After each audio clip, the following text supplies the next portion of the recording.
এখন আমাদের একটা pictorial history of persons with disabilities এইটা আপনাদের সঙ্গে শেয়ার করছি ছবির মাধ্যমে।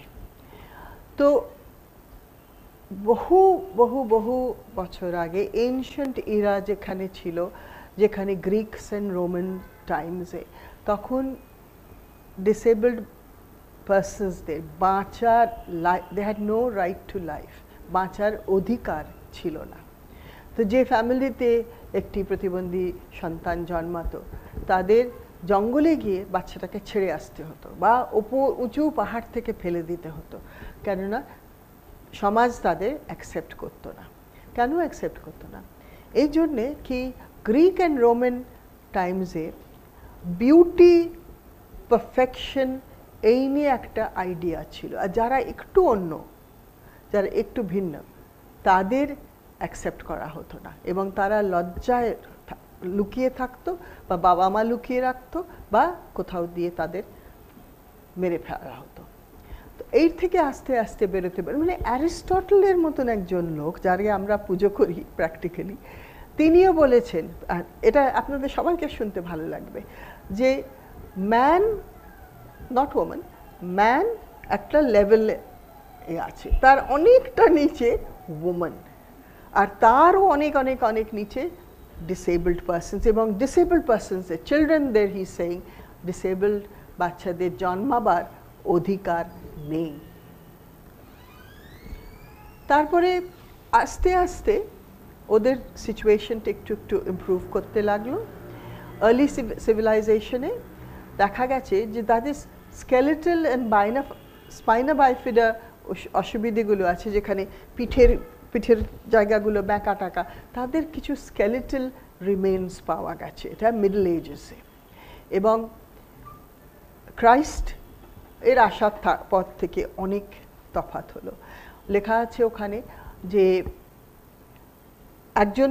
একটা মিরাকলে একজন ব্লাইন্ড লোককে ক্রাইস্ট মিরাকল করে তার সাইট ফিরিয়ে দিয়েছেন এবং তিনি বলছেন যে I have healed you, go and sin no more. মানে আমি তোমাকে সারিয়ে দিয়েছি, তুমি আর পাপ করো না। তার মানে তখনকার দিনে এটা চিন্তা ছিল যে পাপ, নিজের পাপ বা অন্য বাবা মার ফ্যামিলির কারোর পাপের জন্যে এই বাচ্চাটা জন্মাচ্ছে ডিসেবলড। সো এইটা কিন্তু শুধু খ্রিশ্চান ইরাতে ছিল না, এটা আমাদের সব কোরআনেও লেখা আছে, such are the man whom Allah has cursed, for he has made them deaf and blinded their sight. মানে কোরআনে লেখা আছে যে আল্লাহ এদের পানিশমেন্ট দিয়েছে, তাই জন্য ওরা ডেফ হয়ে গেছে আর ব্লাইন্ড হয়ে গেছে। কিন্তু আমাদের ধর্মতে, আমাদের পুরনো বইয়ে লেখা আছে যে কিং অশোকার সময় থেকে চাণক্য, আমরা হয়তো কিছুটা মাইথোলজি কিছুটা সত্যি, লেখা আছে যে খুব একটা এমপ্যাথির থেকে বা সিম্প্যাথির দিক থেকে আমরা এদের দেখতাম। একটা জায়গায় আমি পড়েছিলাম যে চাণক্য নিজে নাকি লিখেছিলেন যে যারা যারা ডিসেবলড তাদের অ্যাবিলিটি অনুযায়ী তাদের কাজ দেবে, আর এদের এগেনস্টে কেউ কোনো নেগেটিভ কথা বলবে না। কিন্তু তখনও এই বিশ্বাসটা ছিল যে ফ্যামিলিতে কেউ কিছু পাপ করেছে, তাই জন্য এই বাচ্চাটা এরকম হয়ে জন্মেছে। তো জিসাস ক্রাইস্টের ওই সময় থেকে উনি কিন্তু কম্প্যাশন দেখিয়েছেন, একটু সহানুভূতি দেখিয়েছেন। সো ক্রিশ্চিয়ানিটি অ্যান্ড রিলিজন এদের ভীষণ ইম্পর্ট্যান্ট ইম্প্যাক্ট আছে on the lives of disabled people, এবং এটা আমরা বহু বহু বছর ধরে শুনে আসছি। আর আজকের দিনেও কিছু গ্রামাঞ্চলে হয়তো এই বাচ্চাটি এরকম, কেননা ওর বাবা মা পাপ করেছে, দোষ করেছে, এটা এখনো বোধহয় শোনা যায়। তো সেখান থেকে আস্তে আস্তে বেরোতে এদের যখন একটা স্টেজ এলো, যারা একটু ইন্টেলেকচুয়ালি ডিসেবলড বা মেন্টালি একটু ডিসেবলড, তাদের জন্যে তারা একটা জু মতন হয়ে গেল। তাদের লক করে চেন করে রাখতো, আর বাইরের লোকেরা পয়সা দিয়ে ওদের দেখতে আসতো, সেই নিয়ে হাসাহাসি হতো। They were a source of entertainment actually. খুব লজ্জার কথা, কিন্তু বহু লোক বহু জায়গায়, ইউরোপে বহু জায়গায় এদের একটা ইনস্টিটিউশনের মতন, একটা কেজের মতন, যেরকম আমরা জঙ্গলি জানোয়ারকে রাখি একটা কেজের মতন, সেরকম করে রাখা হতো, চেন টেন বেঁধে। যত ওদের চেন বাঁধা রাখতো ততই ওদের বিহেভিয়ারটা আরও খারাপ হয়ে যেত। So there was that time যেখানে এন্টারটেইনমেন্ট হিসেবে তাদের দেখা যেত। আর মাঝখানে একটা ছবি দেখছেন, একটি মহিলা হাতে একটা ঘণ্টা নিয়ে। এই গল্পটা কি, তখনকার দিনে যাদের লেপ্রেসি হতো তারা কিওর্ড হয়ে গেলেও তারা যদি রাস্তা দিয়ে হেঁটে যাচ্ছে, তাদের ঘন্টি নিয়ে বাজাতে বাজাতে যেতে হতো, সবাইকে জানিয়ে যে তোমরা চলে যাও এখান থেকে, তোমরা সরে যাও, আমি একজন লেপার, আমার লেপ্রেসি হয়েছিল, আমি এই রাস্তা দিয়ে যাচ্ছি। ভেবে দেখুন।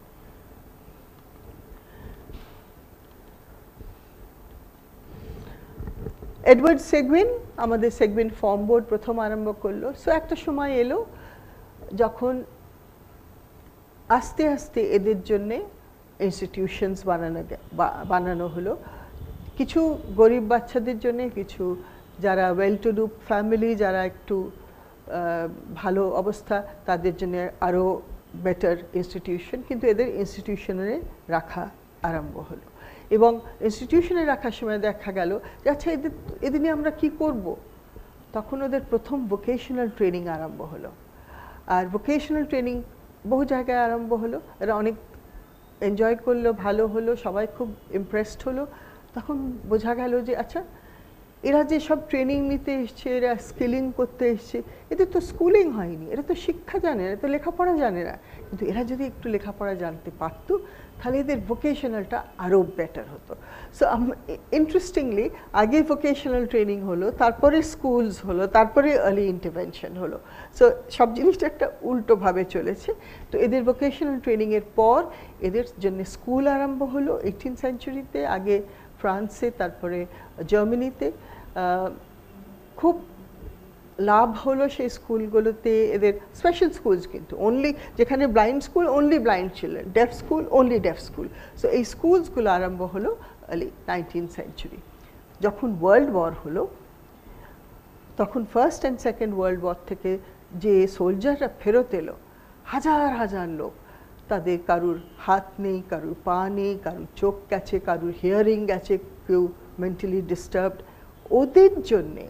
ওদের সোলজার্সদের জন্য যারা ওয়ার থেকে ফিরে এসেছে তাদের জন্য সরকার অনেক রকমের থেরাপিজ আরম্ভ করলো। Physiotherapy, occupational therapy, speech therapy, counselling, এইগুলো সোলজারদের জন্য আরম্ভ হলো। অ্যান্ড ফর ডিসেবলড পিপল, যারা কোনোভাবে গরিব বাচ্চাদের জন্য আলাদা করে এদের, যারা সোলজাররা বেনিফিট করছে, তখন এরা ডিসেবলড পারসনসরা বেনিফিট করতে আরম্ভ করলো। এটা ওয়ার্ল্ড ওয়ার 2 এর পরে। এই যে জার্নিটা ডিসেবলড লোকেদের, আগে সিভিল রাইটস মুভমেন্ট, যারা ব্ল্যাকস ছিল আমেরিকা, তাদের নিজেদের রাইটসের জন্য ফাইট করলো। তারপরে জেন্ডার মুভমেন্ট হলো, মানে মহিলারা নিজেদের জন্য লড়াই করলেন।